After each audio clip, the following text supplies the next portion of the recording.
सुंदर श्री यमुने महारानी की, 84 कोस ब्रजमंडल धाम की, रजरानी की, रस रानी की, महारानी की। जय जय श्री राम, जय जय श्री राम, जय जय श्री राम। नमः पार्वती पतये, हर हर महादेव। परम मंगल में प्रात प्रकलेश्वर, अकारण करुणा वरुणालय, भक्त वांछा कल्पतरु, तड़ित विनिंदित पीताम्बरधारी श्री बालकृष्ण प्रभु की, श्री राधा गिरधर लाल की महती कृपा से हम आप सब लोग भारत से इतने दूर इस ऑस्ट्रेलिया देश के लोगन ब्रिस्बेन गोल्ड कोस्ट के बीच में बैठ कर के भगवान की मधुर भक्तों की चर्चा सुन रहे हैं। ये हमारा परम सौभाग्य है। विराजमान आप सभी श्रोता भाई बंधुओं को जय श्री कृष्ण, जय सिया राम, जय श्रीमन नारायण, जय जय श्री राधे। बड़े आनंद के साथ आज ये 2 दिन का सत्र विश्राम हो रहा है। लेंगे, अभी रख लो। ऑस्ट्रेलिया वाले इतना प्रेम करते हैं हमसे, बस सब जगह ही करते हैं। अब तो भारत में सब जगह इतना स्नेह, इतना आशीष मिलता है। हमको बस लगता है कि इस स्नेह से कभी अभिमान ना आवे, बस ठाकुर जी में प्रेम बढ़ता रहे और ये सेवा जो कथा की हम कर रहे हैं ये चलती रहे। अगले वर्ष के लिए ये 1-1, 2-2 दिन के क्रम हम नहीं कर रहे हैं। अगले वर्ष ऑस्ट्रेलिया में 3 कथा हैं और तीनों कथा 7 दिन की।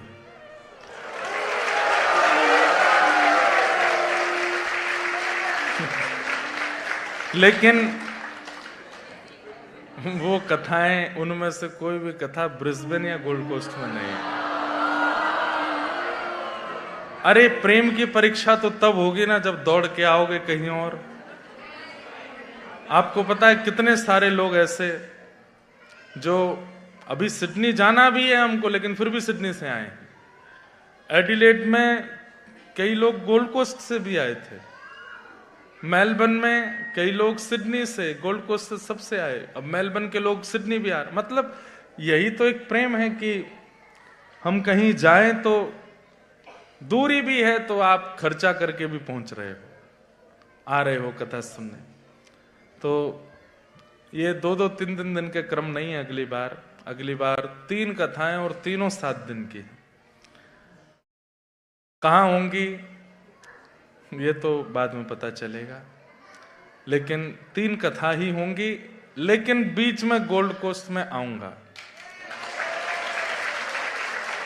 और कथा कर पाएंगे कि नहीं ये तो नहीं पता, लेकिन हाँ थोड़ा एक मीट एंड ग्रीट आप लोगों से कहीं कर लेंगे, थोड़ा क्वेश्चन आंसर जैसा हो जाएगा, राधा नाम कीर्तन कर लेंगे। 1-1.5 घंटे का एक कार्यक्रम संभवतः कर सकते हैं। बाकी कथा का क्रम करेंगे कि नहीं ये भी ठाकुर जी जाने। हाँ, क्या कह रहे हैं? दिल टूट गया? नहीं, तोड़ने वाली बात क्या है। हम ऑस्ट्रेलिया तो आते हैं ना, यहां आ जाते हैं, यही बहुत बड़ी बात है। तो सब आनंद करेंगे। ये 1-1, 2-2 दिन के सत्र हमने पहले रखने के भाव था पिछली साल जब हम पहली बार आए। उससे पिछली साल और पहली बार जब आए थे तब तो मीट एंड ग्रीट ही किया था। तो भाव था बस लोगों का रुझान देखेंगे, कथा के अधिकारी होंगे तो कथा सुनाएंगे। तो ये 2-2 दिन के क्रम तो पिछले साल हमने इसलिए रखे कि हम अधिकारी देखें कि हैं कि नहीं। देख लो अधिकारी, कितने अधिकारी हैं। तो इसलिए इस साल फिर ये भाव बनाया कि अब एक एक दो दो दिन के सत्र नहीं, अब 7 दिन के अगली बार करेंगे, 3 कथा करेंगे। और उसमें सिडनी की कथा जो है, आज ही सुबह चर्चा हुई, 108 ब्राह्मण आएंगे भारत से, भागवत जी का पाठ करेंगे, अष्टोत्तर शत कथा होगी, पहली बार अष्टोत्तर शत कथा होगी, पहली बार ऑस्ट्रेलिया की धरती पर।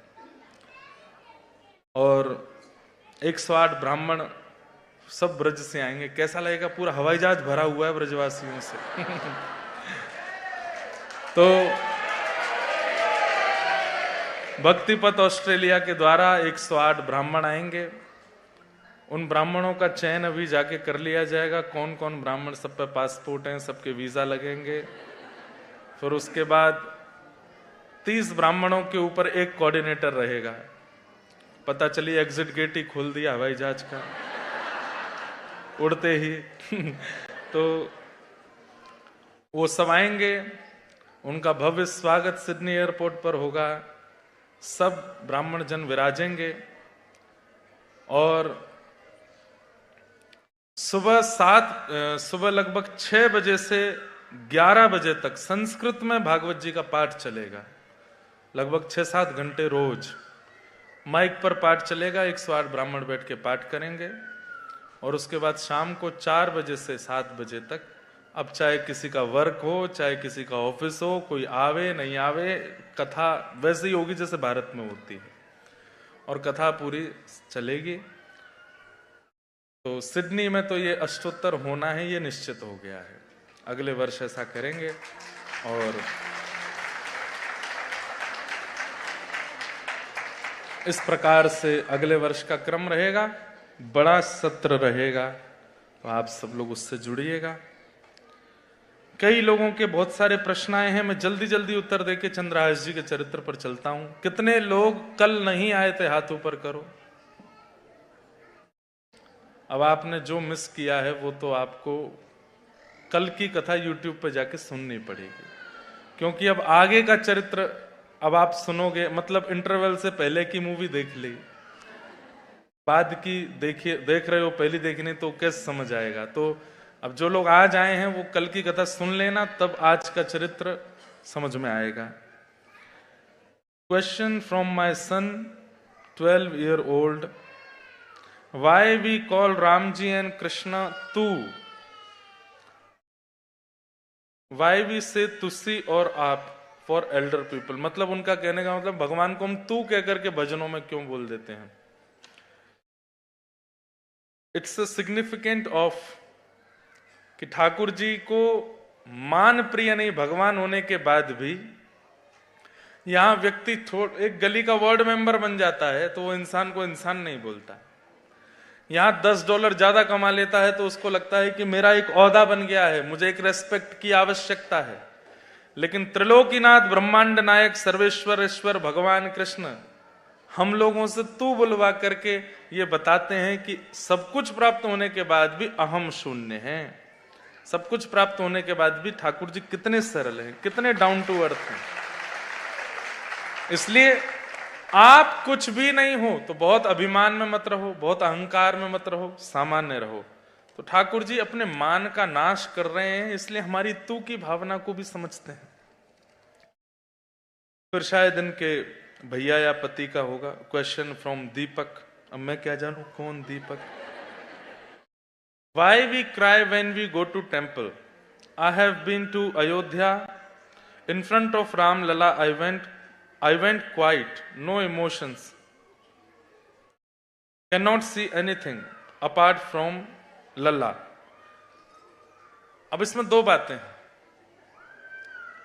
अभिमान में मत आना बात सुन के, पर आपका चित्त बहुत प्योर है इसलिए ऐसा हुआ है।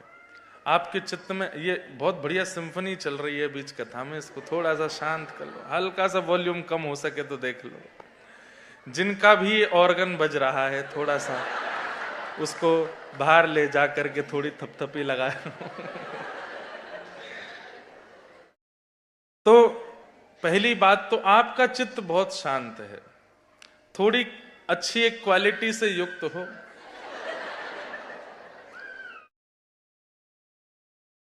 पंचम स्वर में क्या है वो? कोयल बोले, गूंगा बोले। क्या बोले? गूंगा। गूंगा बोले। पंचम स्वर में गूंगा बोले। क्या वो कौन सा भाव, कौन सा है वो? दर्शन दो घनश्याम नाथ मेरी अखियां प्यासी रे। उसमें कहते हैं पंचम स्वर में गूंगा बोले, आपकी कृपा हो जाए तो आपका चित्त बहुत पवित्र है, इसलिए ठाकुर जी के सामने देख के आपके नेत्र सजल हो रहे हैं। दूसरी बात, हो सकता है कि ठाकुर जी आपको देख रहे हैं इसलिए आपके नेत्र सजल हो रहे हैं। लाखों लोग जाते हैं राम जी को देखने, सबकी आंखों में जल तो नहीं आता। और तीसरी एक और बात लगती है, हमें नहीं पता होता कि हम कितने जन्म ले चुके हैं, पर हमारी सोल को पता है, हमारी आत्मा को पता है कि मैं कितनी भटक चुकी हूं। तो जिसके बहुत जन्म हो जाते हैं भटक भटक के, वो परेशान हो जाता है, उसको पता ही नहीं चलता कि वो मंदिर में जाके उसको हो क्या जाता। ठाकुर जी सामने खड़े हैं, हाथ शिविर करने लगते हैं, आंखों से आंसू, वो जो उसकी जीवात्मा अंदर जो उसका चित्त है वो रुदन करता है कि नाथ अब इसका अंत करो, ये मेरा अंतिम जन्म हो, हे प्रभु कितना और भटकाओगे मुझे। सूरदास जी गाते हैं, काम क्रोध को पहर चोलना, काम क्रोध को पहर चोलना किसको कहते हैं? कपड़े। ये जो हमारा शरीर है ये काम क्रोध का कपड़ा है। काम क्रोध, इसमें केवल दो ही चीज आती है, या तो इसकी इच्छा पूरी ना हो तो इसको क्रोध आता है, और दूसरा इसको काम आता है, तीसरा कुछ नहीं आता इस शरीर को। काम क्रोध को पहर चोलना, काम क्रोध को पहर चोलना, कंठ विषय की माल, कंठ विषय की माल, अब मैं नाचो बहुत गोपाल, अब मैं नाचो बहुत नाच लिया नाथ संसार में, अब मुझे मुक्ति दो, अब मुझे आप चाहिए, मैं बहुत नाच लिया इस संसार में। तो व्यक्ति को नहीं पता होता पर उसकी आत्मा को पता होता है। जब वो ठाकुर जी के सामने जाती है, देख करके रोने लगती है कि नाथ बस अब बस कीजिए, भले ही सब कुछ है मेरे पास, पर फिर भी मैं रो के प्रार्थना कर रहा हूं कि मुझे अब आप चाहिए और कुछ नहीं। इसलिए किन्हीं का प्रश्न है कि हम दीक्षा गुरु मंत्र नहीं लिया है तो क्या हम राधा कृष्ण की भक्ति नहीं कर सकते? खूब कर सकते हो, खूब अच्छे से कर सकते हो। हमारा नाम लेना, हमारा भाव श्री राधा कृष्ण तक पहुंचेगा? कृपया मार्गदर्शन करें। पहुंच तो जाएगा, उसमें कोई ऐसा दिक्कत नहीं है। कई ऐसे संत चरण हुए हैं जिन्होंने दीक्षा नहीं ली है। दीक्षा का मूल क्या अर्थ होता है? दिशा।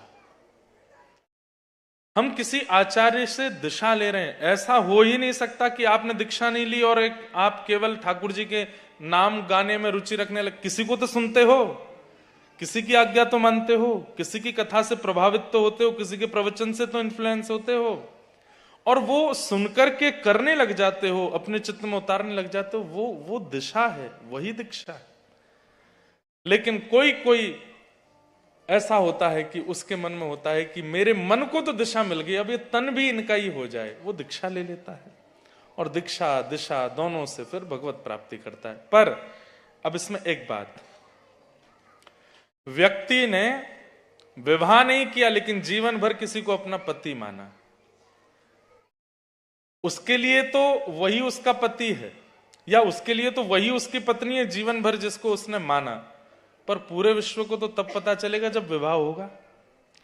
ठीक वैसे ही आप बिना दीक्षा के यदि ठाकुर जी से कोई संबंध मानते हैं तो आपके लिए आप तक वो संबंध है, पर समस्त देवी देवताओं को, समस्त योगनियों को, मायाओं को, पूरे विश्व को और विश्व के सब कर्म बंधनों को या जो भी कष्ट आते हैं उन सबको पता तो चल जाए कि हाँ आप रिजर्व्ड हो। उसके लिए दीक्षा होती है, क्योंकि दीक्षा के बाद आपको तिलक मिल जाता है, दीक्षा के बाद आपको नाम मिल जाता है, दीक्षा के बाद आपको नियम मिल जाता है, और दीक्षा के बाद एक दिशा दिखाने वाला सारथी मिल जाता है। इसलिए जीवन में कोई भी आपत्ति विपत्ति संकट आते भी है ना, तो वो पहले देख, अच्छा उनके अनुयायी हैं, शिवालय में जाएंगे तो शिव जी को भी पता है कि उनके अनुयायी हैं, दुर्गा जी के मंदिर में जाएंगे तो उनको भी पता है उनके अनुयायी हैं। बिना दीक्षा के सबको लगेगा कि क्या पता। अब थोड़ी अटपटा है उदाहरण, लेकिन सुन लो। हमारे भारत में म्युनिसिपैलिटी वाले होते हैं ना जो, या फिर नगर निगम वाले जो होते हैं, यहां क्या बोलते हैं उनको? काउंसलर्स हैं, काउंसिल। तो जैसे ब्रिस्बेन काउंसिल है, या फिर गोल्ड कोस्ट काउंसिल है, लोगन काउंसिल है। उन लोगों का काम क्या होता है कि पूरे नगर में देख रेख रखना, कुछ गड़बड़ तो नहीं हो रहा, रोड खराब है तो बनवा दो, कहीं पर पानी नहीं आ रहा तो भिजवा दो। ऐसे हमारे भारत में एक चलता है कि कुत्ते बहुत हो जाते हैं कई बार, तो उनको इकट्ठा किया जाता है। हमारे वृंदावन में बंदर इकट्ठे करते हैं, इतने बंदर हो जाते हैं। लेकिन जब वो देखते हैं कि किसी कुत्ते के गले में फंदा है, उसको नहीं लेके जाते। क्यों? किसी का पालतू है। ठीक वैसे यमराज जी जो हैं इस पृथ्वी के काउंसलर हैं। कभी कभी वो अपने गणों को भेजते हैं, जाओ जो भी एक्स्ट्रा पड़े हैं उठा के लाओ उनको या फिर जो भी उल्टे सीधे काम कर रहे हैं इनको सबको लेके आओ यहां पर। लेकिन कह देते हैं क्या? देखना जिसके माथे पर उर्धपुंड हो, गले में कंठी माला हो, जिह्वा पर कोई मंत्र हो, उसको मत लेके आना। क्यों? वो किसी का हो चुका है, वो किसी का है, उसको मत लेके आना। वो ठाकुर जी के धाम जाएगा, वो ठाकुर जी के चरणों में जाएगा, उसको मत लेके आना। जिह्वान वक्ति भगवत गुणनाम धेयम चेतश्चन स्मरति तच्चरणारविंदम कृष्णाय नो नमत यत् सिर एकदापि।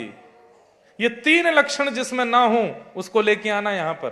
पहला, जिह्वान वक्ति भगवत गुणनाम धेयम, ठाकुर जी का गुणानुवाद नहीं गाता हो, कोई मंत्र उसके जीव को ना मिला हो, नाम मंत्र ना मिला हो और नाम ना गाता हो। चेतश्चन स्मरति तच्चरणारविंदम, जिसका चित्त गुरु गोविंद के चरणों का स्मरण ना करता हो। और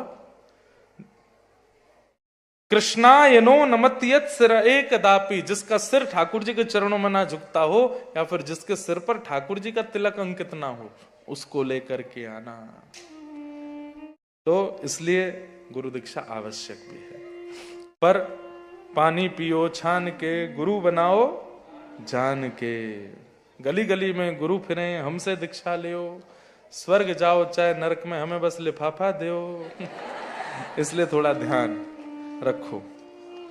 अच्छा, गुरु किसको बनाना चाहिए? प्रभावशाली को नहीं, स्वभावशाली, जिसकी वाणी, जिसकी उपस्थिति, जिसका मुख, जिनके वाक्य मेरे हृदय को झकझोर देते हों, मुझे सुधारने पर मजबूर कर देते हों, मेरे नेत्रों को सजल कर देते हों, वो मेरे गुरु हैं। जो मुझे कृष्ण के और समीप ले जाते हों, वो मेरे गुरु हैं। ऐसे दीक्षा लो।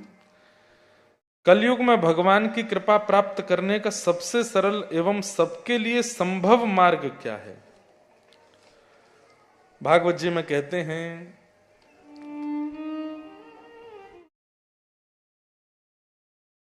क्या कहते हैं बताता हूं, नहीं प्रमाण कभी कभी याद नहीं आते श्लोक। श्रेयसाम यद भवेत् श्रेय पावनानां च पावनम कृष्ण प्राप्ति करम सस्वत साधनम तद्वदाधुना। श्रेष्ठ से श्रेष्ठ हरि प्राप्ति का साधन हमें बताओ। तब इसके उत्तर में श्री सूत जी महाराज कहते हैं कि काल व्याल मुखग्रास त्रास निर्णास हेतवे श्रीमद्भागवतम शास्त्रम कलौ कीरेण भाषितम। श्रीमद् भागवत शास्त्र का श्रवण करो। और कब तक श्रवण करो? बोले करते रहो, करते रहो, 1 2 3 जितनी हो सके कथाएं सुनते रहो, पूरे जीवन को कथा में बना दो।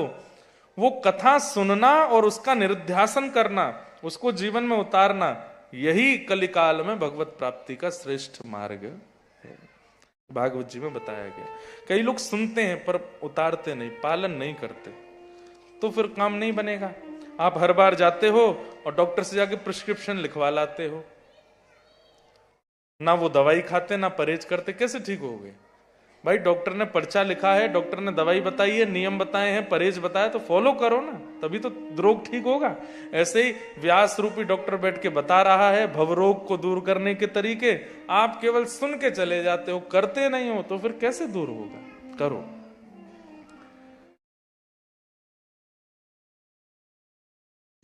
और क्या है, अगर मैं कभी मौन रखती हूं तो फिर भी बोलने की बहुत इच्छा होती है। यह बोलने की इच्छा कैसे खत्म है? हमारे ब्रज में एक बाबा हैं, वो 6 महीना मौन रहते हैं, और 6 महीना मौन रहते हैं तो एक लेटर पैड पास में रखते हैं, जैसे ही कोई आता उसको लिख के दे देते हैं। एक बार मैं उनके पास बैठा था, तो कोई उनका सेवक बहुत गलतियां कर रहा था, क्रोध में आ गए, मौन चल रहा था, पर्चा उठाया, उसमें गालियां लिखी उन्होंने बाकायदा, और गाली लिख के बोले तो मौन का मतलब क्या है? मनन करो, मन में बोलो मत, सोचो मत। करना भी ये मौन नहीं होता। मौन का मतलब पूर्ण साइलेंट रहिए, केवल ठाकुर जी। मौन किस लिए रहा जाता है? कि हम ठाकुर जी का स्मरण कर रहे हैं शांत रह करके, इसलिए मौन रहना। ये मौन कोई नियम में नहीं होता कि ठीक है मौन बैठे हैं लेकिन हंस भी रहे हैं, ठिठोले भी कर रहे हैं, व्हाट्सएप पे ये मैसेज भी कर रहे हैं, इंस्टाग्राम भी चला रहे हैं, फेसबुक भी चला। मौन किस लिए होता है? कि एकांत में रह के थोड़ी देर ठाकुर जी का मनन करो, इसलिए मौन है। आपकी बोलने की इच्छा इसलिए हो रही है क्योंकि आप ठाकुर जी का स्मरण नहीं कर रहे हो। फिर किन्हीं का भाव है, भीतर से मैं का भाव कैसे जाए? अहंकार। कृष्ण की प्राप्ति, कृष्ण के प्रति आस्था बहुत है, किंतु मैं के भाव के कारण अब मन बुद्धि प्रमाण मांग रहा है। अब भाई ये मैं तो कथा से ही हटेगा। और दूसरी बात, मैं हटाने का दूसरा तरीका बताएं, जो दिखे सामने सबको प्रणाम करो। जब झुकना शुरू कर दोगे तो अपने आप मैं निकलने लगेगा। झुकते नहीं है इसलिए मैं नहीं जाता चित्त से।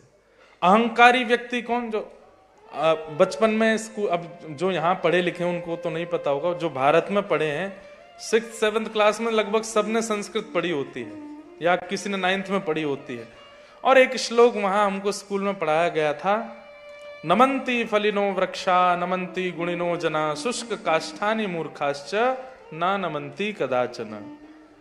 कि फलित वृक्ष जो होता है वो सदा झुका रहता है, और जिस वृक्ष में फल नहीं लगते वो सीधा खड़ा रहता है।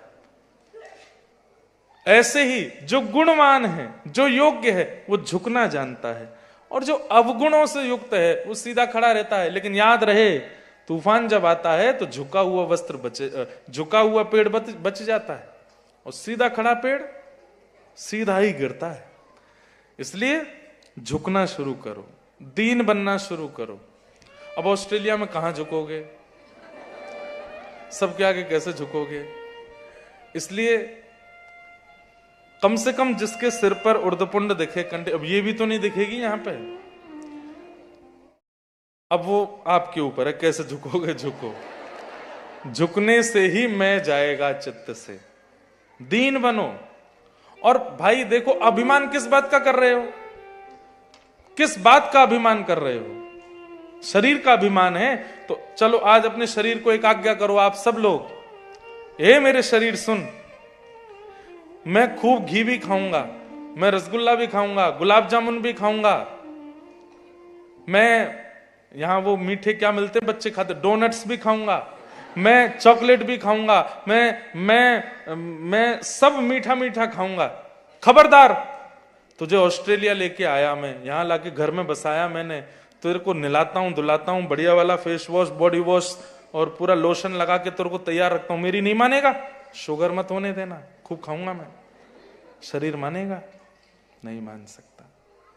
शरीर को कह दो ना जिम जाऊंगा, ना एक्सरसाइज करूंगा, ना मॉर्निंग वॉक करूंगा, कुछ भी नहीं करूंगा, धुआंधार खाऊंगा, खबरदार तू मोटा हुआ तो मानेगा? नहीं मानेगा। अरे चलो ये तो आप इसमें ये भी कह सकते हो महाराज जी मैं खा रहा हूं इसीलिए तो हो रहा है, ठीक है, खाने की भावना को छोड़ो, शरीर को आज एक आज्ञा दे दो, बोले क्या, खबरदार अब तू बूढ़ा नहीं होना, तू ऐसे ही रहे, अभी तो सुंदर दिखता है, बढ़िया तेरी जुल्फें हैं, ऐसे ही बना रहे, कभी तेरे बाल सफेद नहीं होने चाहिए, तू बूढ़ा हुआ तो देख लेना मैंने तेरी कितनी सेवा की, आज तू 28 साल का हो गया, कितना तेरे को सजा धजा के रखा मैंने, अब नहीं करना।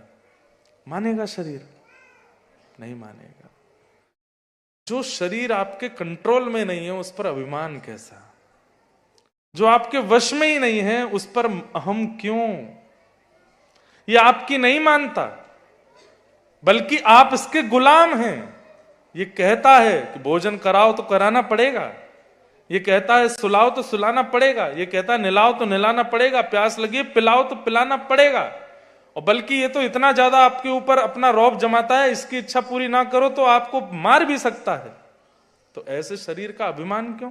कोई आप पर रौब चलावे, आप उस पर अभिमान करते हो? नहीं। तानपुरा कहीं अलग स्वर में है कि अब किया है, अच्छा तो अभिमान क्यों? अब बाकी सब प्रश्नों को जय सिया राम, कथा में चलते हैं। एक बहन का एक भाव ये ऐसा भी था कि मैं कृष्ण को प्रियतम मानती हूं, क्या इसमें दोष है? नहीं, बिल्कुल दोष नहीं है। प्रियतम मानने में दोष नहीं है, पर संसार में जैसा प्रेम करते हैं हम, एक प्रेमिका एक प्रेमी से प्रेम करती है, वैसी प्रीति ठाकुर जी से नहीं हो सकती। यहां शरीर का भाव नहीं रख सकते आप, इच्छाओं का भाव नहीं रख सकते आप।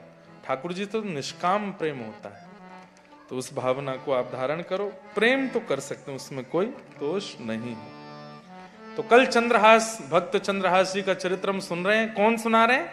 नारद जी सुना रहे हैं। और कौन सुन रहा है?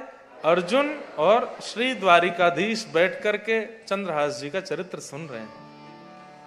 कल हम लोगों ने श्रवण किया कि चंद्रहास जी को एक दूसरे नगर के राजा ने गोद ले लिया और उनको अपना उत्तराधिकारी राजकुमार बना दिया। सब लोग ध्यान से देखें और ध्यान से सुने, जो नए आए हैं बिल्कुल चुपचाप रहना। हाँ, कहीं सिर के ऊपर से बात निकले, पता चली एक दूसरे से बातें कर, नहीं, जो नए आए हैं वो भी ध्यान से सुनो और सब लोग इधर देख करके श्रवण कीजिए। नए नगर के राजा बन गए हैं कौन? चंद्रहास, राजकुमार। राजा ने चंद्रहास जी को पढ़ने के लिए भेजा, उचित गुरुकुल में पढ़ करके आए, खूब विद्वान होकर के आए। इतने सुंदर हैं चंद्रहास जी की पूरी नगरी इनको देखने के लिए लालायित रहती है कि हमारे राजकुमार कितने सुंदर हैं। 1-1.5-2 वर्ष निकल गए, चंद्रहास जी का बढ़िया प्रेम से लालन पालन चल रहा था। नए अब चंद्रहास जी थोड़े कुमार अवस्था, युवावस्था के हो गए हैं।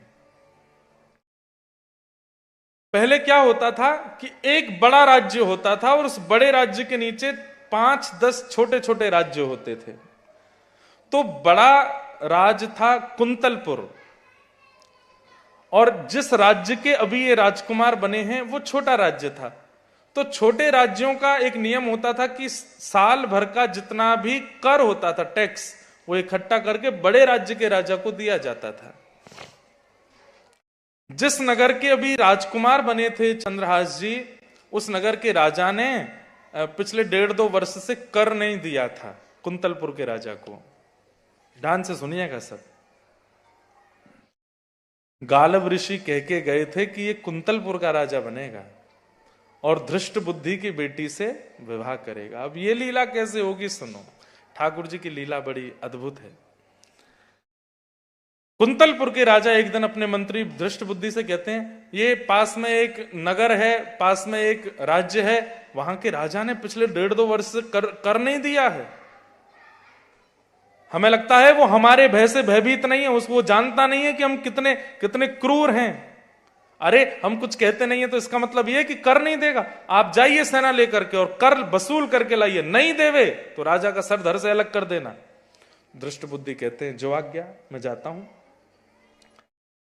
धृष्ट बुद्धि अपनी पूरी सेना के साथ निकलने लगे तो धृष्ट बुद्धि की पत्नी बोली, कहां जा रहे हैं? बोले एक नगर है, एक दूसरा राज्य है, वहां कर लेने जा रहा हूं। तो पत्नी बोली, आप तो इतने व्यस्त हो गए हैं राज्य के कार्यभार में कि घर पे तो ध्यान ही नहीं रहता आपका। बोले क्या हो गया? बेटी विषया बड़ी हो रही है, इसके लिए योग्य वर देख के आना। दृष्टबुद्धि बोले, उसका तो मैंने काम तमाम करवा दिया सैनिकों से, वो जिसकी गालव ऋषि बोल के गए थे। हाँ अब सही है, अब लाली भी बड़ी हो रही है, मैं जाता हूं उस राज्य में, कर भी लेके आऊंगा और देख के भी आऊंगा। लाली के लिए अगर कोई योग्य वर मिलेगा तो मैं उसको देख के भी आऊंगा। बोले हाँ थोड़ा ध्यान रखना। हाँ ठीक। यहां से दृष्ट बुद्धि निकले हैं उस राज्य में कर लेने के लिए, उसी राज्य में जहां के राजकुमार हैं चंद्रहास। यहां राजा चंद्रहास जी से कहता है, बेटा अब थोड़ा कार्यभार भी देखना है, राजपाट भी देखना है। मुझे रात को याद आया कि हमने 2 वर्ष से कर नहीं दिया है कुंतलपुर के राजा को, तो मेरा ऐसा मानना है कि तुम्हारा राज्याभिषेक, तुमको पट्टाभिषेक हुआ। पट्टाभिषेक होता है मतलब उत्तराधिकारी। तुम्हारे पट्टाभिषेक में भी हमने उनको निमंत्रण नहीं दिया। मुझे लगता कहीं बड़े नगर के राजा, कुंतलपुर के राजा कहीं नाराज ना हो जाएं हमसे। तो एक काम करते हैं, 2 वर्ष का कर और उसमें थोड़ा सा और मिला के 3 वर्ष का कर लेकर के मैं और तुम दोनों चलते हैं और राजा को कर दे देंगे, क्षमा मांग लेंगे और तुम्हारा परिचय भी करा दूंगा, दे मेरा राजकुमार है, क्योंकि मेरे बालक नहीं है तो अनाथ एक बालक को मैं अपना राजकुमार बना रहा हूं। चंद्रहास जी बोले ठीक है पिताजी चलो। इतने में ही गाजे बाजे बजने लगे और जोर से हल्ला होने लगा। बोले क्या हुआ? बोले कुंतलपुर के महामंत्री धृष्ट बुद्धि आए हैं। राजा ने उनका स्वागत किया। धृष्ट बुद्धि नाक चढ़ा करके आए थे। बोले हे राजन, 2 वर्ष हो गए तुमने कर नहीं दिया, राजा बहुत नाराज हो रहे हैं, कर देना है कि नहीं? नहीं नहीं नहीं महाराज जी, थोड़ी सी हमसे भूल हो गई और मैं तो आप तो जानते मेरी कोई संतान नहीं, एक अनाथ बालक को गोद लिया, उसके लालन पालन में और खुशी में हम इतने व्यस्त हो गए कि कर नहीं दे पाए। मैं आ ही रहा था, सारी तैयारी हो गई है, 2 वर्ष का कर और हम अपनी तरफ से उपहार रूप में 1 वर्ष और मिला करके 3 वर्ष का कर टैक्स जमा करने आ रहे थे। मेरे उत्तराधिकारी के साथ में आने वाला था। अच्छा तुमने उत्तराधिकारी भी चुन लिया और राजा को निमंत्रण तक नहीं दिया? बोले महाराज जी सब क्षमा, मुझे बस क्षमा कर दें, इतना जल्दी सब हुआ कि मैं भूल गया, मैं अपने उत्तराधिकारी से आपको मिलाऊं। उत्तराधिकारी कौन? चंद्रहास। बोला आओ बेटा। चंद्रहास जी जैसे ही सामने आए, दृष्ट बुद्धि ने देखा, देख करके बोले इसकी तो शक्ल देखी देखी सी लग रही है, इसकी आंख, इसकी नाक, इसकी सब, ये तो सब आदि। और दृष्ट बुद्धि को देख करके चंद्रहास भी मंद मंद मुस्कुरा, वो तो जानते ही थे कि ये कौन है।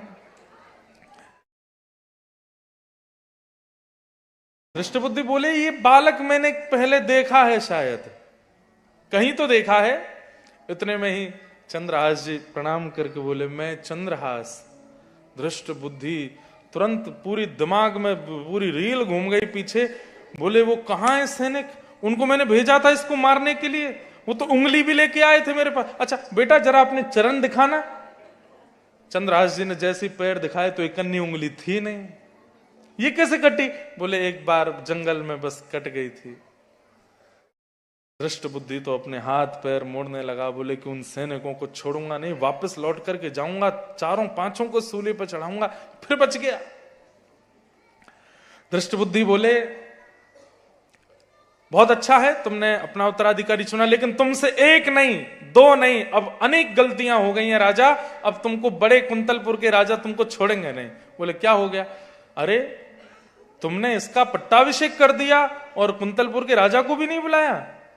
बोले महाराज आप बचा लीजिए, हम आपको भी थोड़ा सा अलग से कर दे देंगे, कुछ करिए ना आप।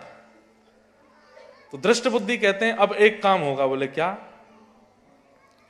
मैं यहां कर गिनवाने में रखता हूं, बाकी इसमें विलंब नहीं करना है, इसको आज ही कुंतलपुर भेजो। मैं एक पत्र लिख देता हूं और पत्र में अपने बेटे के नाम लिखूंगा।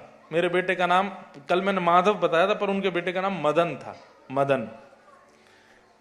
मदन के नाम एक पत्र लिख देता हूं और सब लोग इधर देखो, ध्यान से सुनो, इधर देखो, यहां देखो।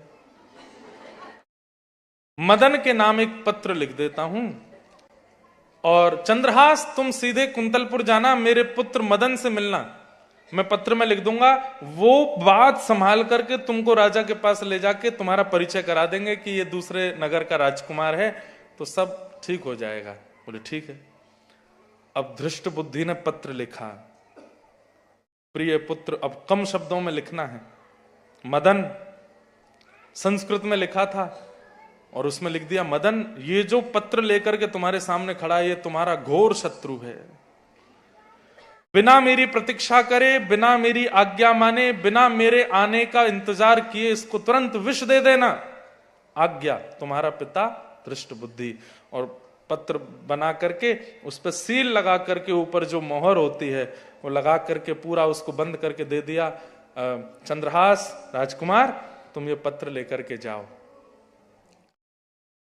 और इसको खोलना नहीं। नहीं नहीं, मैं क्यों खोलूंगा, मेरे पुत्र को ही देना जा करके, जाओ। चंद्रहास जी बड़े प्रसन्न, पत्र को अपनी पगड़ी पहनते थे, पाग में कोने में लगा लिया और निकल पड़े। बड़े खुश हो रहे थे, मेरी माँ, धाई माँ मुझे लेके जहां कुंतलपुर में आई, जहां मैं बड़ा हुआ, आज वहीं जा रहा हूं। प्रेम से पहुंचे।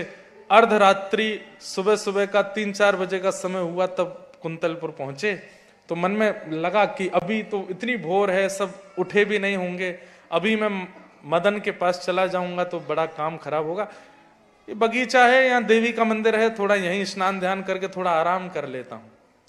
देवी प्रणाम करके स्नान ध्यान करके जैसे ही चंद्रहास जी सोए तो अपनी पाग उतार के रख दी। धीरे धीरे सूर्य उदय हुआ। इनकी बेटी का नाम क्या था? धृष्ट बुद्धि की विषया। आज विषया अपनी सब सहेलियों से मिली और सब ने कहा कि चलो वहां बगीचे में चलते हैं, देवी मंदिर प्रणाम करेंगे, वहीं थोड़ी देर खेल के आते हैं। जैसे ये गई देवी मंदिर में प्रणाम करके बस खेल ही रही थी, वहीं एक वृक्ष के पीछे से इनको दिखा कोई सो रहा है। और जैसे ही उन्होंने उसके रूप को देखा तो सुंदर तो थे ही चंद्रहास, प्रसन्न हो गए। अच्छा, अधिकतर अच्छी जोड़ियां देवी मंदिर में ही बनती हैं। राम जी और जानकी जी पहली बार कहां मिले थे? जनकपुर में। वहां भी देवी मंदिर में ही और एक दूसरे का दर्शन हुआ था। रुक्मणी जी श्री ठाकुर जी को देवी मंदिर में ही मिली थी। गोपियों को भी कात्यायनी महामाये महायोगिन्यधीश्वरी, गोपियां भी देवी से ही प्रार्थना करती थी कि कृष्ण हमको पति रूप में मिले। फिर देवी की कृपा से ही रास विहार हुआ, योग मायाम उपाश्रित। तो कहीं ना कहीं ठाकुर जी को मिलाने में देवी बड़ी सहायक है, क्यों? बहन है ना उनकी। बहन को प्रसन्न करो, बहन को राजी कर दो तो भाई को सहजी मिला देती हैं। चंद्रहास का रूप देख करके बड़ी प्रसन्न हो गई, कितना सुंदर है। तभी देखा पास में पाग रखी है और उसमें जो चिट्ठी लगी है, चिट्ठी में मोहर हमारे राज्य की है। कन्याओं का ऐसा स्वभाव होता ही है कि वो रोक नहीं पाती स्वयं को। जहां कुछ गुप्त रखा है तो उनको टटोलना ही है कि क्या है ये। सॉरी, हाँ, बुरा नहीं मानना, मैं सच बोलता हूं, बुरा अपने आप लग जाता है। पर जैसे घर में भी आप कभी करके देख लो, पत्नी को कह दो, सुनो इस वाले स्टोर रूम में मत जाना, ठीक है? क्यों नहीं जाना? नहीं जाना भाई, कुछ है वहां पे। क्यों नहीं जाना? मैं तो जाऊंगी। अरे भाई नहीं जाना, आप ये तक कह दो इससे हमारा घर बर्बाद हो जाएगा, नष्ट हो जाएगा। बोले तो कोई बात नहीं, दोबारा से बना लेंगे, घर जाके देखूंगी मैं। स्वभाव होता है माताओं का, बहनों का, सबका ऐसा ही स्वभाव है। किसी काम के लिए मना करो, जबरदस्ती करेंगे।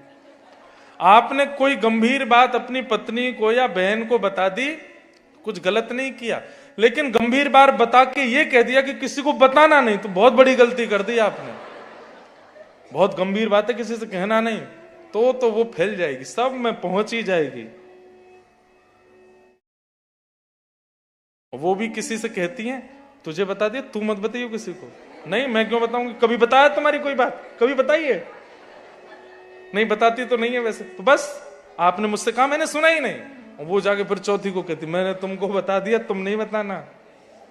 ऐसी फैल जाती है सारी बातें। युधिष्ठिर जी ने श्राप दिया है कि माताएं बहुत कमजोर हृदय की होंगी, ज्यादा गंभीर बात अपने हृदय में रख नहीं पाएंगी, बता ही देती हैं।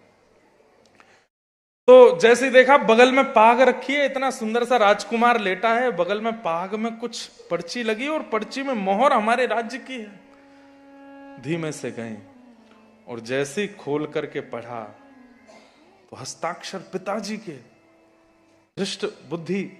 क्या लिखा है? तो संस्कृत में ऐसे भावना लिखी थी कि प्यारे मदन, ये जो पत्रवाहक है ये मदन का शत्रु है। अब मदन कहते हैं कामदेव को, मदन कहते हैं कामदेव को, और कामदेव के शत्रु कौन है? श्री कृष्ण। अब वो तो रूप में इतनी आसक्त हो गई है कि वो अपने हिसाब से पत्र पढ़ रही है। उसमें क्या पढ़ रही है कि हे मदन, प्यारे मदन, तुम्हारे सामने जो ये पत्रवाहक है ये मदन का शत्रु है, मेरी आने की प्रतीक्षा मत करना, मेरे चिंतन मत करना। और विषया को ये भी पता था कि पिताजी मेरे लिए सुयोग वर ढूंढने गए हैं, माँ ने कह के भेजा है मेरे लिए अच्छा वर देख के लाना है। तो हो सकता है पिताजी लिखना चाह रहे हैं कि ये सामने पत्रवाहक जो है ये मदन यानी कामदेव का शत्रु कृष्ण के समान सुंदर है, मेरे आने की प्रतीक्षा मत करना, मेरे आने का विचार मत करना, मेरी आज्ञा की इच्छा मत रखना, इसको तुरंत विष दे देना। विष पढ़ करके अरे पिताजी ने जल्दी में विषया लिखना भूल गए हैं, और तुरंत एक सीख लेकर के अपनी आंख का काजल लिया और विष को विषया कर दिया, और विषया करके तुरंत मोहर लगा, बंद करके मोहर को गरम गरम करके लगा के फिर से रख दिया। और गई देवी को जाके प्रणाम करती है, हे माँ आज आपने बड़ी कृपा कर दी। तुरंत अपनी सहेली से कहती चलो चलो चलो, सुनो अच्छे अच्छे वस्त्र पहन लेना घर जाके। क्यों? कुछ होगा आज। क्या होगा? बोले कुछ होगा, बस पहन लो। सब चले गई, वो भी लौट करके अपने घर आई, अपने भैया को, मदन भैया कहाँ हो? मदन जी, क्या बात है, तैयार नहीं हो गए आप? क्यों तैयार होना? कोई मेहमान आ गया तो? कोई खबर आ सकती है, पिताजी भी आ सकते हैं, हो जाओ। उसने माँ को भी तैयार कर दिया, भैया को भी तैयार कर दिया, बढ़िया वाले वस्त्र, क्योंकि पता है कि ब्याह होने वाला है। यहां चंद्रहास जी उठे, उठ करके देखा, अपनी पाग वाग देखी, पाग पहनी, पर्चा को और भीतर डाला, घोड़े पर बैठे, पहुंचे मदन के पास, दृष्ट बुद्धि के घर पहुंचे। ठाकुर जी कैसे पूरी लीला रचा रहे हैं जरा देखिए आप। बस ये कथा सुनाने का मेरा एक ही उद्देश्य है कि आप ना बस ठाकुर जी के भरोसे छोड़ दो, अपनी मन बुद्धि से क्रियाएं करो, बाकी जो हो रहा है ठाकुर जी पर छोड़ो, सब मंगल करते हैं ठाकुर जी। चंद्रहास जी पहुंचे, द्वार से द्वारपाल गए, भीतर मदन को लेकर के आए, कोई मिलने आए हैं, आपके पिताजी ने भेजे हैं। बाहर आकर के देखा, आइए भैया, कहां से आए? बोले कि मैं पास के राज्य का राजकुमार हूं। मदन बोले यार तुमको कहीं देखा है हमने? बोले कि मैं दासी पुत्र चंद्रहास। अरे ये क्या तुम्हारा रूप हो गया, राजकुमारों जैसी पोशाक पहनते हो? बोले कि वो पास के राजकुमार ने मुझे गोद ले लिया ना। बोले अच्छा अच्छा अच्छा, हाँ हाँ हाँ, आपके पिताजी आए वहां कर लेने? हाँ पिताजी वहां गए तो उन्होंने मुझे पत्र लेकर के भेजा है। अच्छा लाओ दिखाओ। प्यारे मदन, ये सामने जो पत्रवाहक खड़ा है मदन शत्रु है। अब संस्कृत में यह अब मदन शत्रु शब्द है, अब इसका अर्थ तब लगेगा जब पूरा वाक्य पढ़ लेंगे। तो ये मदन शत्रु है, मेरी आने की प्रतीक्षा मत करना, मेरी आज्ञा की प्रतीक्षा मत करना, बिना किसी को बताए, बिना किसी को पता चले इसको तुरंत विषया दे दो। जैसे ही देखा, अब अर्थ लगा, मदन शत्रु यानी कि मदन यानी कामदेव के शत्रु कृष्ण के समान ये सुंदर है। रूप देखा, अच्छा, हाथ पकड़ा, चलो भीतर, और भीतर लेकर के आए, बैठा है। बोले किसी को नहीं बताना, माँ को तो बताना पड़ेगा। माँ जल्दी आओ, जल्दी आओ। क्या हुआ? पिताजी ने पत्र लिख करके भेजा है और उन्होंने ये सुयोग वर ढूंढ करके भेज दिया है। कह रहे हैं कि मेरी बेटी का तुरंत इससे ब्याह कर दो। अरे देख तो लूं, है कैसा? जैसे देखने है तो बहुत सुंदर। कहाँ है? विषया को पूछ लेते हैं। विषया, विषया, विषया तो तैयार बैठी है, नीचे उतर करके आई। हाँ माँ, एक सुंदर लड़का आया है, तू देख ले एक बार। पिताजी ने कहा तुरंत झट मंगली पट्ट ब्याह होना है, देव विधि से ब्याह होगा। और देव विधि का ब्याह ऐसे ही होता है, झट मंगली पट्ट ब्याह। वो तू देख ले एक बार। विषया भी नाटक करे। हाँ अच्छा है माँ। अरे देख तो ले एक बार। देख लिया माँ। लेकिन बेटा एक बहुत बड़े कष्ट की बात है। क्या? पिताजी तेरे विवाह में सम्मिलित। कोई बात नहीं माँ, रहने दो, कोई बात नहीं, आप तो कराओ बस। यहां चंद्रहास जी कह रहे हो क्या रहा है? अब मदन सोच रहा है कि ब्राह्मण को तो बुला के लाऊं, ब्याह कौन कराएगा। मदन जैसे ही अपने राजभवन से बाहर निकला, इतने में गालिब ऋषि आ गए वहां पर, जो ये सारी रचनाएं बता के गए थे। अरे महाराज जी आप भले पधारे, पिताजी ने पत्र लिख करके भेजा है और कह दिया ये सुयोग वर है, मेरी आने की प्रतीक्षा मत करो, तुरंत ब्याह करा दो। आप जरा बताइए कैसे होगा। गालब ऋषि भीतर आए। बोले देखो मदन, तुम्हारी बहन की कुंडली देखी है मैंने, और इस समय जो समय चल रहा है इसके अनुसार एक घड़ी यानी कि 24 मिनट के अंदर तुम्हारी बहन का ब्याह हो जाना चाहिए, नहीं तो 24 साल तक इसके ब्याह का योग नहीं है। इतने में तुम, मेरे पति तो आए नहीं। बोले उनको आने छोड़ो, दोनों दंपति का आशीर्वाद दिलवा देना बस। बोले 24 मिनट में कैसे होगा? गालब ऋषि बोले तुम मंत्री के पुत्र हो, तुम्हारे लिए क्या है, मैं बस सामग्री का नाम बोलता जाऊंगा, देते जाना। बोले ठीक है महाराज बैठो। अब चंद्रहास कहने लगे मेरे माता पिता तो दूसरे नगर में, मैं उनको बिना बताए ब्याह कैसे कर लूं। गालब ऋषि ने उनको समझाया। बोले देखो ये सब ठाकुर जी का विधान है, तुम्हारी कुंडली में भी योग नहीं है, 24 साल ब्याह नहीं होगा तुम्हारा। अब नहीं हुआ तो अभी कर लो, तुम्हारे पिताजी को मैं समझा दूंगा, मैं ऋषि हूं, मेरी बात सब मानते हैं। यहां महाराज बैठे हैं और यहां नारद जी कथा सुना रहे हैं, ठाकुर जी था के मार मार के हंस रहे हैं, ताली बजा रहे हैं। बोले हो गया ब्याह, हो गया ब्याह। अर्जुन कह रहे हैं ये स्क्रिप्ट राइटर तो आप ही हो, ये सब आप ही करो, फिर इतना खुश क्यों हो रहे? बोले कि मेरे भक्तों का चरित्र सुनकर मैं बड़ा प्रसन्न होता हूं। और 24 मिनट के अंदर फेरे हो गए, सिंदूरदान हो गया, माता पिता के सब हो गए, पाणी ग्रहण संस्कार। मां ने बैठ करके वो गालब ऋषि बोले तुम्हारा बाम हाथ है मां का हाथ और दायां हाथ है पिता का हाथ, तो बाम हाथ से दायां हाथ स्पर्श करके वो कर दो, इनका कन्यादान कर दो, हो जाएगा। करा दिया। 24 मिनट में ब्याह हो गया, फेरे आदि सब पड़ गए, भामर पड़ गए, सब जगह हो गए। माता जी से आशीर्वाद ले लिया, भैया ने गले लगा दिया। गालब ऋषि ने दोनों को चिर सौभाग्यवती रहो, घोषणा करता हूं। क्या? ए मदन, तेरी बहन ने जिस वर्ग के आज ब्याह किया है इसके जीवन में 2 लक्षण आएंगे। बोले 3 लक्षण आएंगे। क्या? पहला, ये कालांतर में कुंतलपुर का राजा बनेगा। दूसरा, तुम्हारे जीजाजी अजर अमर रहेंगे, कभी मरेंगे नहीं, मतलब तुम्हारी बहन जो है इसका सौभाग्य अजर अमर रहेगा, कभी विधवा नहीं होगी। और तीसरा, इसको साक्षात शंख चक्र गदा पद्मधारी साक्षात भगवान का प्रत्यक्ष दर्शन होगा। ये मेरी आशीर्वाद, ये आशीर्वाद में दिया गालब ऋषि ने। चंद्रहास जी तो रोने लगे। बोले ऐसा आशीर्वाद मिल जाए तो क्या करें। अब ब्याह तो हो ही गया। मदन ने पूछा महाराज नगरवासियों का क्या करें? क्या अब तो बता दो सबको। बोले कि योग था इसलिए हमने कर दिया, किसी को बताया भला नहीं, रिश्तेदार नातेदार नगरवासी सबको बताओ अब तो। मदन ने जाके महाराज पूरे नगर में लड्डू बंटवा दिए। बोले क्या हुआ? बोले हमारी बहन जी का ब्याह हो गया है। बोले अरे बताया नहीं? बोले कि वो ऐसा योग था कि करना पड़ा। अब एक दिन पिताजी लौट के आ जाएंगे तो उसके बाद बड़ा कार्यक्रम दावत करेंगे सबको बुला करके। अब तो सब लोग आ में बड़े खुश हूं मैं, वाह भैया बड़ा आनंद हुआ। यहां 2 दिन बाद दृष्ट बुद्धि, उनका कर गिनाई जो हो रही थी वो पूरी हो गई।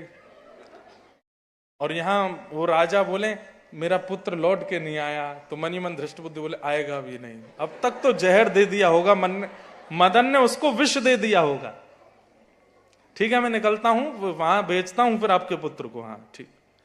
ये निकले, बड़े प्रसन्न होते जा रहे थे। बोले बहुत बार बच के निकल गया, अब कोई बार नहीं बचा होगा।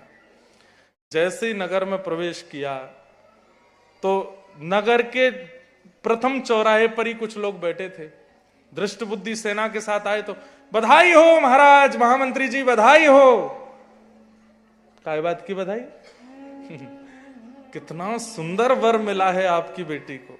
हम तो देखने गए थे कल, बिल्कुल ऐसा लगता है कि वृंदावन के गोपाल जी ही आ गए आपकी पुत्री का ब्याह करने। कितने सुंदर। क्या बोलते हो?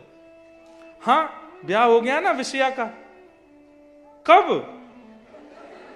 बोले वो हमको पता है, आपने पत्र में लिख के भेजा था, मेरी प्रतीक्षा मत करना। धृष्टबुद्धि बोले ये क्या हो रहा है? दौड़े, गालव ऋषि भी घूम रहे थे वहीं पे। महाराज जी प्रणाम। सौभाग्यवती, जाओ।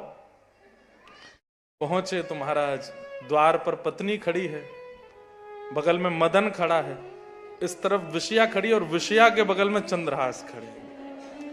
जैसे ही आकर के देखा चंद्रहास को, तुरंत मदन का हाथ पकड़ा। तूने पत्र नहीं पढ़ा था? पढ़ लिया था पिताजी, जैसा आपने कहा बिल्कुल वैसा किया। क्या कहा था मैंने? क्या कहा था मैंने? आपने ही तो कहा था पिताजी मेरी प्रतीक्षा मत करना, मेरे आने का वो मत करना, और मेरी विषया को इसको दे देना। हमने कर दिया ब्याह, गालव ऋषि पढ़ा करके गए, विषया का ब्याह हो गया। बोले हाँ पिताजी सब हो गया, फेरे हो गए, भामर पड़ गए, सिंदूर दान सब हो गया, हमारी बहन का ब्याह हो गया। देखिए ना कितने प्यारे जीजा जी। धृष्टबुद्धि देख रहे हैं। चंद्रहास जी बोले ससुर जी प्रणाम। धृष्टबुद्धि तो बेहोश होके गिर पड़ा। ये क्या हो गया? मैया हमारी बात सुन लो, आप मत बोलो, बैठ जाओ, सब लोग बैठ जाओ। चंद्रहास जी का ब्याह हो गया। किसके साथ? विषया के साथ। धृष्टबुद्धि अपने कमरे में पड़ा है। मदन बेटा आया, पिताजी इतना अच्छा हो गया ना सब, आपने इतना अच्छा निर्णय लिया। कभी कभी मुझे लगता है मैं आप जैसा कब बन पाऊंगा।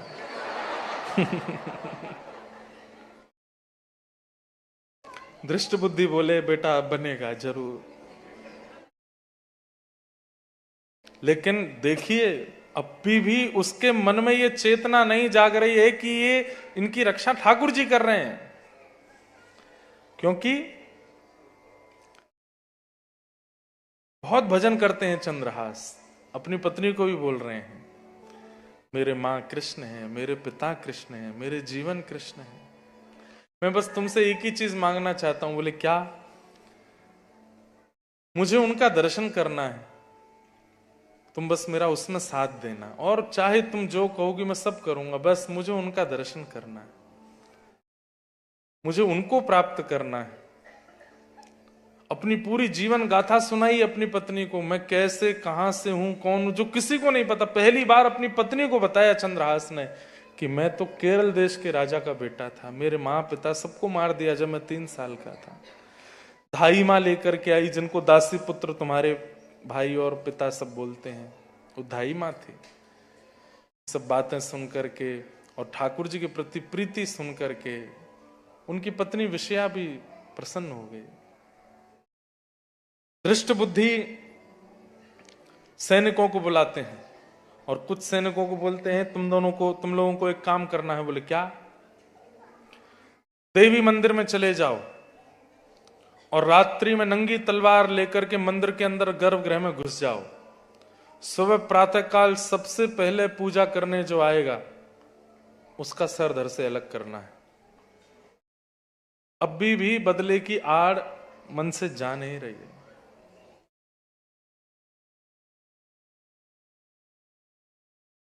बंधुओं, कुछ स्वभाव बड़े विचित्र होते हैं। जो व्यक्ति कर्म से दुखी है ना, वो एक दिन सुखी हो जाएगा। जो व्यक्ति काल से दुखी है वो भी सुखी हो जाएगा, लेकिन जो स्वभाव से दुखी है वो कभी सुखी नहीं हो सकता। जिसके स्वभाव में दुख है, और स्वभाव का दुखी व्यक्ति छोटी छोटी बातों पर नाराज होता है, इतना सा भी नहीं सहन कर पाता कि दाल में नमक कम पड़ गया तो उसका मूड ही खराब है, वो पूरे घर से लड़ रहा है, परिवार से लड़ रहा है। केवल इतनी सी बात, कपड़े मेरे मन के नहीं है, इस बात पर सबको अधर कर रहे हैं। ये छोटी छोटी बातों पर नाराज होना, तबाही मचा देना, ये स्वभाव से दुखी लोगों का लक्षण है, और ऐसे लोग कभी सुखी नहीं हो पाते।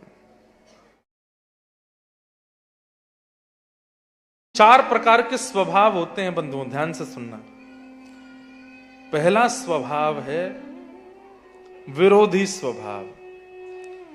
आप लोगों ने भी देखा होगा, कोई व्यक्ति ऐसा होता है उसको हर बात का विरोध करना है। इस वीकेंड गोल्ड कोस्ट जाते हैं, नहीं नहीं वहां तो ऐसा बुरा है, ऐसा है, ऐसा है, वैसा है। तो फिर मेलबर्न चलते, नहीं नहीं वहां तो जाना ही नहीं है, बहुत ठंड है।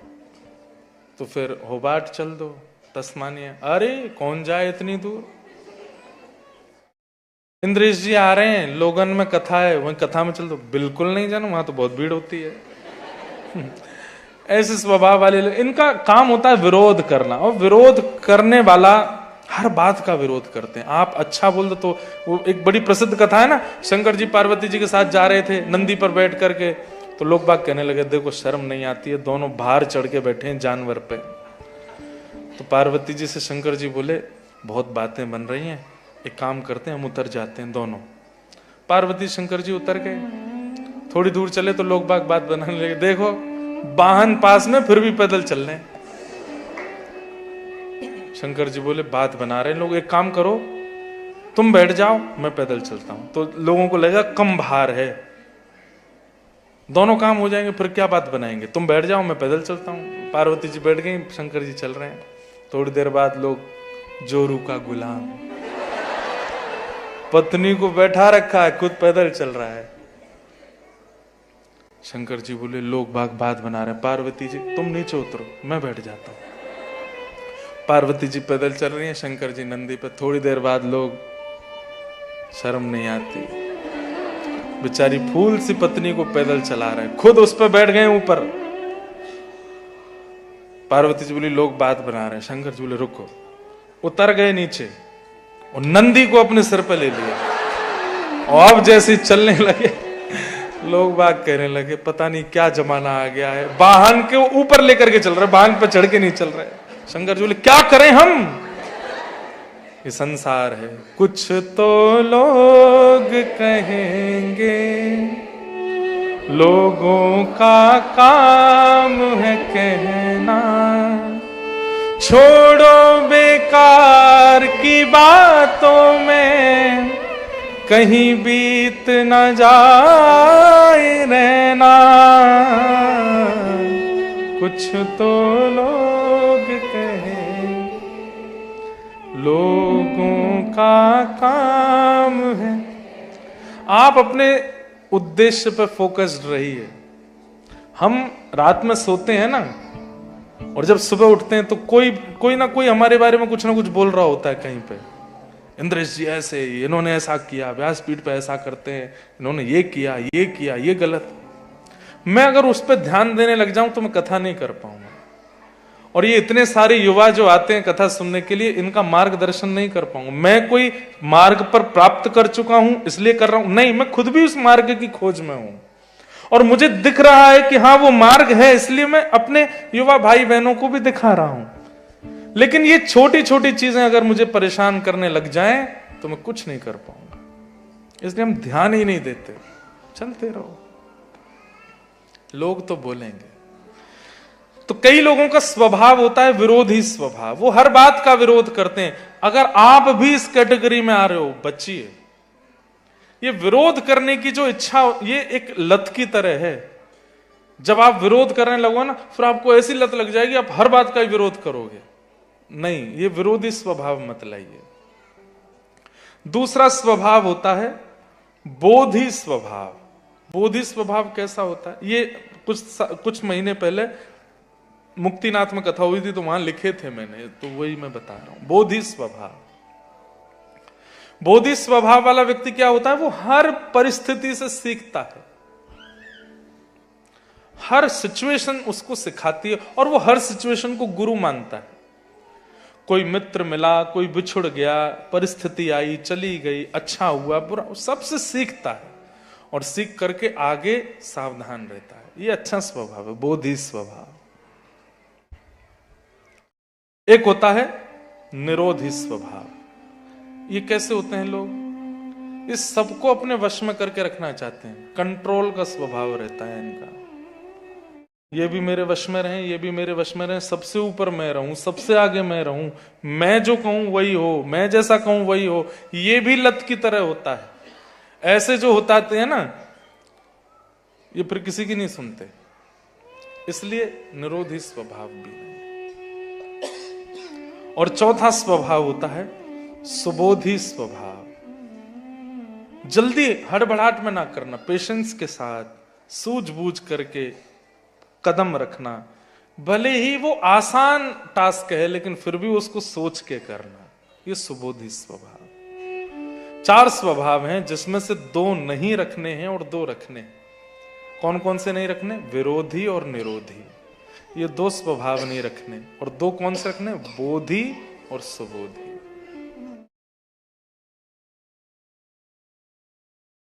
धृष्ट बुद्धि को अभी तक समझ नहीं आया कि मैं इतने प्रयास करके, मेरी बेटी का ब्याह हो गया है, अब अगर मारूंगा तो मेरी बेटी विधवा हो जाएगी, इतनी बुद्धि काम नहीं कर रही है। सैनिकों को बुला करके कहता है, क्या सुबह जो भी मंदिर में पहले सबसे पहले आएगा उसको बिना देखे उसका सर धड़ से अलग कर देना। और यहां धृष्ट बुद्धि ने बुलाया किनको, चंद्रहास जी को। बेटा, हमारे कुल की एक परंपरा है, क्या, हमारे यहां जब बेटी का ब्याह होता है तो जो दामाद होते हैं ना, उनको देवी पूजा के लिए जाना होता है। सुबह कोई और मंदिर आवे उससे पहले पहले आप जाकर के नारियल चढ़ा करके, सिंदूर अर्पण करके, प्रणाम करके, प्रदक्षिणा करके आपको आना पड़ेगा, नहीं तो जीवन में बहुत विघ्न आते हैं। चंद्रहास जी बोले, जो आज्ञा पिताजी। बोले, तो आप कल चले जाना, रात्रि में ही जाना, हाँ, सुबह कोई भी आपसे पहले नहीं पहुंचना चाहिए मंदिर में, चले जाना। ठीक है। यहाँ ये सब तैयारी कर लिए, फूल वूल की माला सब तैयार कर ली। वहां पर सैनिक पहुंच गए मंदिर में, नंगी तलवार लेके, आएगा तो अब इसको मारेंगे।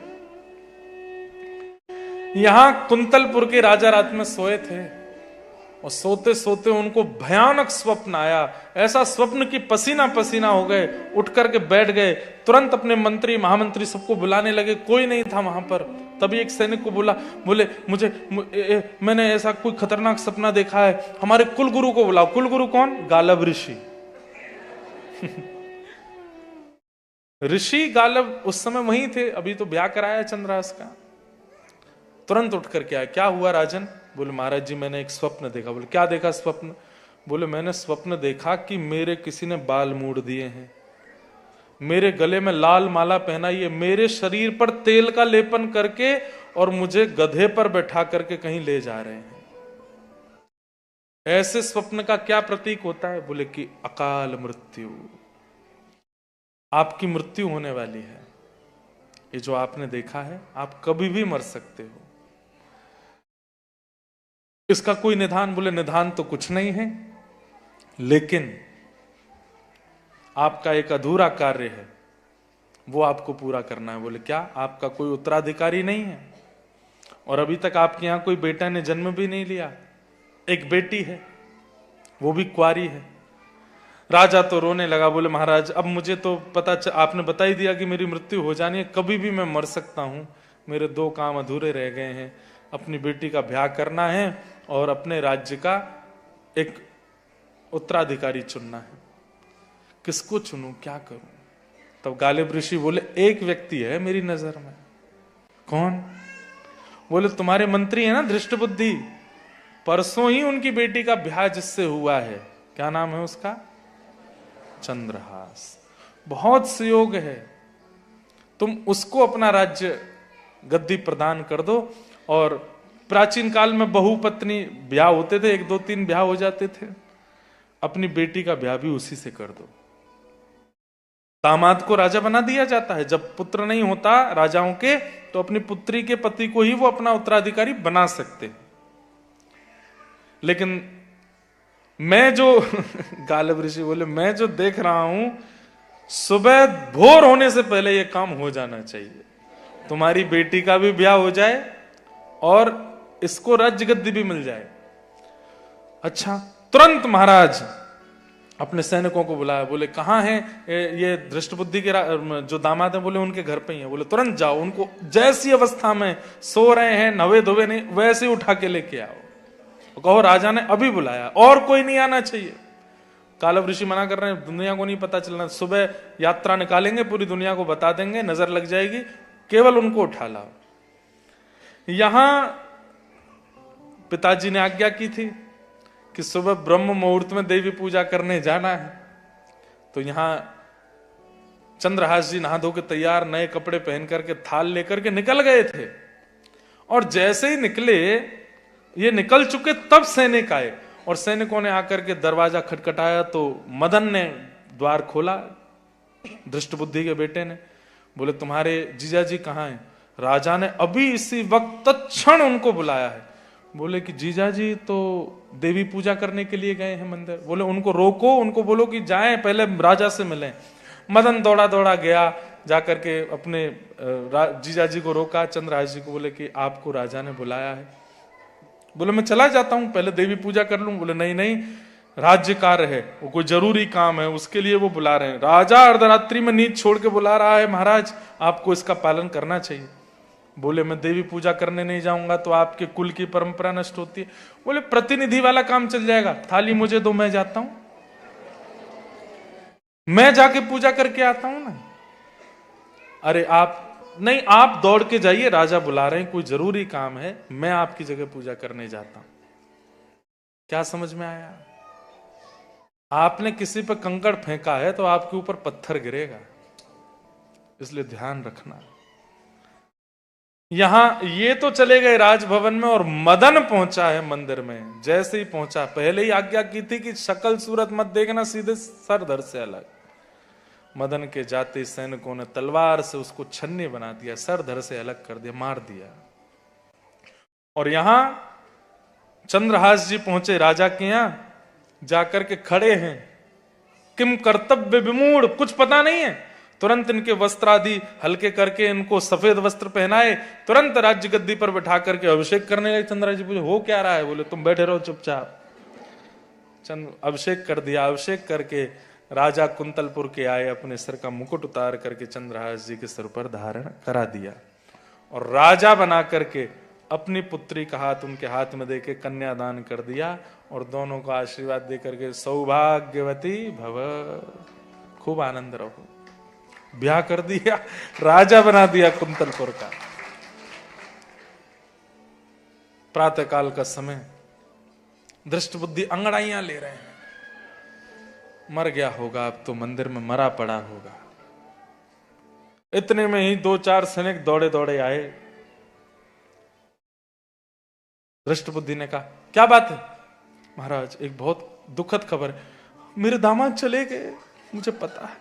नहीं नहीं नहीं नहीं महाराज, आपके दामाद की तो एक खुशखबरी है। हाँ, ऐसा कहा सैनिकों ने आके कि 2 खबर हैं, एक दुखद है एक सुखद है, कौन सी पहले सुनाए?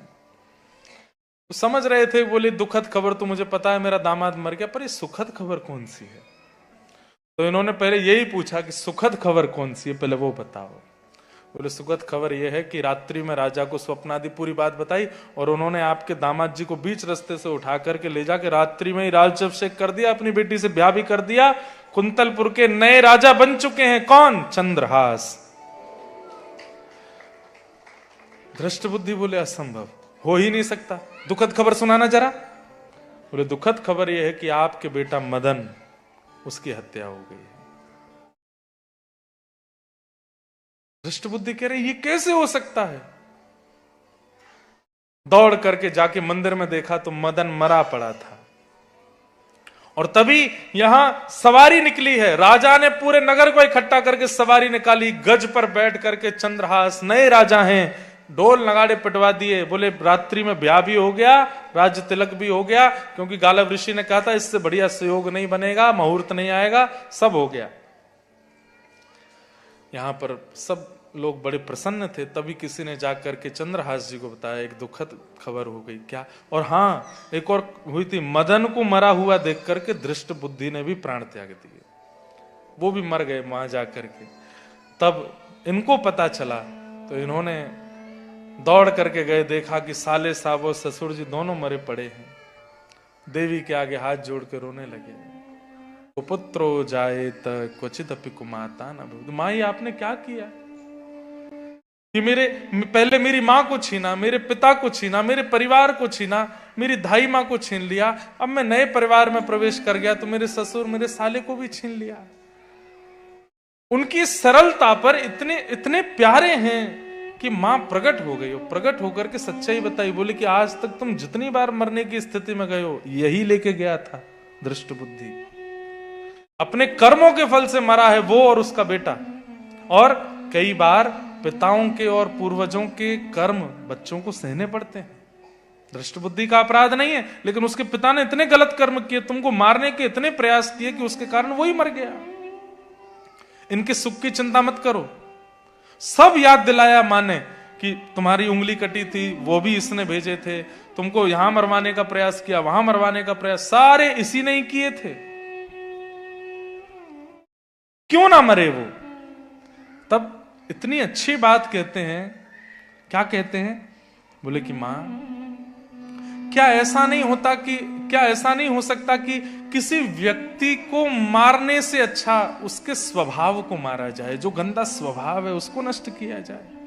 आप तो देवी हैं, आप तो भद्रकाली हैं, आप तो सबके चित्त को परिवर्तित करने की क्षमता रखती हैं। जब दिख रहा है कि व्यक्ति विचित्र है, व्यक्ति का स्वभाव गलत है, व्यक्ति की विचारधाराएं गलत हैं, तो उस विचार को मारिए ना, उस व्यक्ति के प्राण क्यों ले रहे हैं?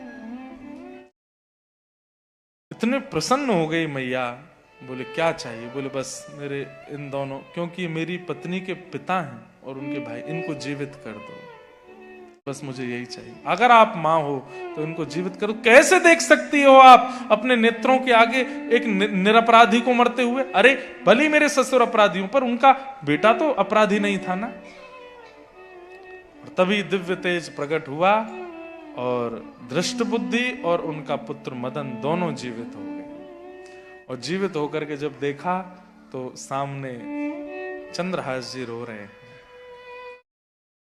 दौड़ करके दृष्ट बुद्धि ने गले से लगाया, मैंने इतना क्रूर आपके लिए बना, इतना सब गलत किया, पर आपने कभी अपने इस सुंदर स्वभाव का त्याग नहीं किया, मुझे बहुत अच्छा लगा। अब कुंतलपुर के राजा चंद्रहास, 2 पत्नियां हैं इनकी और सब प्रेम से रहते हैं। इस प्रकार चंद्रहास जी का चरित्र सुनाया। अब चंद्रहास जी तब से ही प्रतीक्षा कर रहे थे कि मुझे उन कृष्ण का दर्शन करना है। गालव ऋषि को बुला के कहा, आपने मेरा पूरा जीवन बना दिया, सब कुछ कर दिया, अब मुझे ये बताओ मुझे ठाकुर जी कब मिलेंगे? तब गालव ऋषि बोले, सुनो, क्या पांडवों का अश्वमेध यज्ञ चल रहा है और युधिष्ठिर जी ने अश्व छोड़ा है, और वो अश्व पूरी पृथ्वी का चक्कर लगा के जब कुंतलपुर में प्रवेश करेगा, तुम उन अश्वों को छुपा लेना। उससे क्या होगा? बोले उन अश्वों की रक्षा कर रहा अर्जुन, भगवान कृष्ण का सखा। जब वो अर्जुन उन अश्वों को ढूंढता ढूंढता तुम्हारे पास आवे, तब अर्जुन के चरण पकड़ लेना। बोले अश्व वापस कर दूंगा, मुझे युद्ध नहीं करना है, मैं अपने कुंतलपुर को पांडवों को ही सौंप दूंगा, आप अपने सखा कृष्ण का दर्शन कराओ। ये कथा नारद जी सुना रहे थे, सामने बैठ के अर्जुन सुन रहा था। तो अर्जुन, तुम्हारे जो घोड़े गए हैं वो इसलिए गए हैं क्योंकि चंद्रहास ठाकुर जी का दर्शन करना चाहते हैं। तुरंत अर्जुन नेत्र सजल हो गए, पुकारने लगे, हे श्री भक्तराज चंद्रहास जी, मैं स्वयं द्वारिकाधीश के साथ यहाँ खड़ा हूं, आप कृपा करके आइए और ठाकुर जी का दर्शन करो। इतने में ही अश्वों को लेकर के चंद्रहास जी अपनी दोनों पत्नियों के साथ वहां आ गए और आकर के ठाकुर जी का दर्शन करके रुदन करने लगे, नेत्र सजल हो गए। भगवान ने दौड़ करके चंद्रहास को अपने हृदय से लगाया। चंद्रहास जी बोले बस अब मैं पायो परम विश्राम, अब मेरे जीवन का बस अंत हो जाए। नाथ तुम सामने हो मेरे, किस बात की कमी है। तुम सामने हो मेरे, किस बात की कमी है। भगवान ने कहा है कि चंद्रहास कुछ मांगो, मैं तुम्हारे धैर्य से बहुत प्रसन्न हूं, तुम्हारे विश्वास से बहुत प्रसन्न हूं। चंद्रहास जी कह रहे हैं आप सामने खड़े हैं नाथ, में और क्या मांग सकता हूं। किसी और वस्तु की अब दरकार भी नहीं है, किसी और वस्तु की अब दरकार भी नहीं है। तेरे साथ से गुलाम अब गुलफाम हो रहा है, तेरे साथ से गुलाम अब गुलफाम हो रहा है। अरे करते हो तुम कन्हैया, करते हो तुम कन्हैया, मेरा नाम हो रहा है, मेरा आपकी कृपा से सब काम हो रहा है, मेरा आपकी कृपा से सब काम हो रहा है। मैं क्या कर रहा हूं नाथ, आप मेरे सामने खड़े हैं, सब कुछ आपने किया, मैंने तो केवल आप पर भरोसा किया। चंद्रहास जी के चरित्र से 3 बात, वैसे तो सीखने योग्य बहुत बातें हैं, पर 3 बात बहुत विशेष। पहला, धैर्य, पेशेंस रखो लाइफ में। दूसरा, ठाकुर जी पर विश्वास करो। और तीसरा, संत आज्ञा का पालन। गालव ऋषि जो कह देते उसके ऊपर कुछ सोचा नहीं। संत वैष्णव रसिकों की वाणी को मानो, उस पर संशय मत करो, उस पर द्वितीय बुद्धि मत रखो कि ये होगा कि नहीं होगा, ये उचित है कि नहीं है। और जो कह रहे हैं सब सत्य है, सब भगवत वाणी है। इस प्रकार से चंद्रहास जी, ठाकुर जी ने पूछा तो बस चंद्रहास जी बोले अब अपने साथ ले चलो। और ठाकुर जी उनको अपने संग लेकर के निकुंज में पहुंचे। अर्जुन बड़े प्रसन्न हो गए, अश्वों को लेकर के गए, जाकर के अश्वमेध यज्ञ कराया। और अर्जुन तो जैसे